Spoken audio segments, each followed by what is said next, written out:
The best thing about being a taxi driver is you hear and share stories from people from different walks of life. The worst thing is also that you never know what you're going to see or feel when you're a taxi driver in Baguio City. This is the story of two passengers who had an encounter with the paranormal. I usually drive the night shift. I loved doing trips during the night because the roads are wide and traffic is non-existent. I could go back and forth to different parts of Baguio City with ease.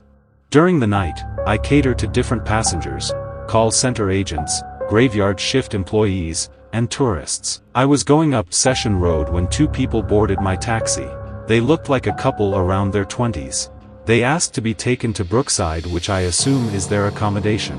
Naturally, the quickest route to their destination is via Leonard Wood, so that's where I will pass by. Before it became a bustling strip of establishments that come alive at night, Leonard Wood was as dark as it could get during the night. There were no streetlights and drivers could only rely on the light coming from their headlights. Just like South Drive, Leonard Wood Road is infamous to taxi drivers because it is where teachers camp, one of the oldest structures here in Baguio City, and Lapro White House are situated. Sometimes I get chills from their stories, but it was almost impossible for a driver like me to not pass by this road at least once a day. Thankfully, I haven't had any experiences yet.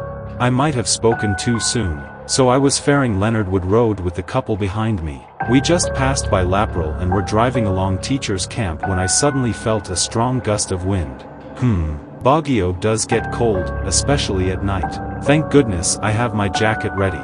I decided to switch to low gear and slow down a bit so I can maneuver my way into my jacket. Success. I was able to wear my jacket and was nearing the bridge when the guy suddenly asked me, "Kuya, why did you slow down?" He said.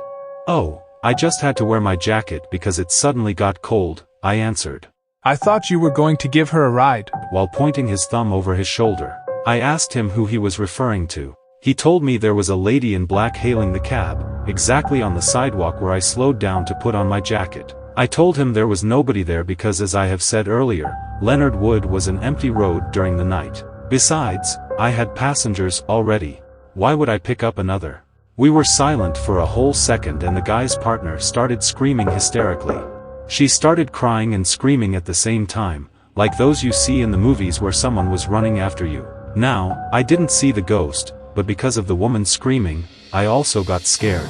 The guy was so busy comforting his partner that I didn't want to ask for more details about what they saw and focused on bringing them home as fast as I could. The woman didn't stop screaming until we had arrived at the destination.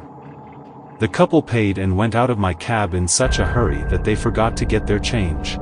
Still terrified, I decided not to take that road going back. I would rather take the longest route than pass there because, who knows? If I take that road again and that lady in black sees that I no longer have a passenger, she might decide to ride my taxi this time. I'm not taking any chances.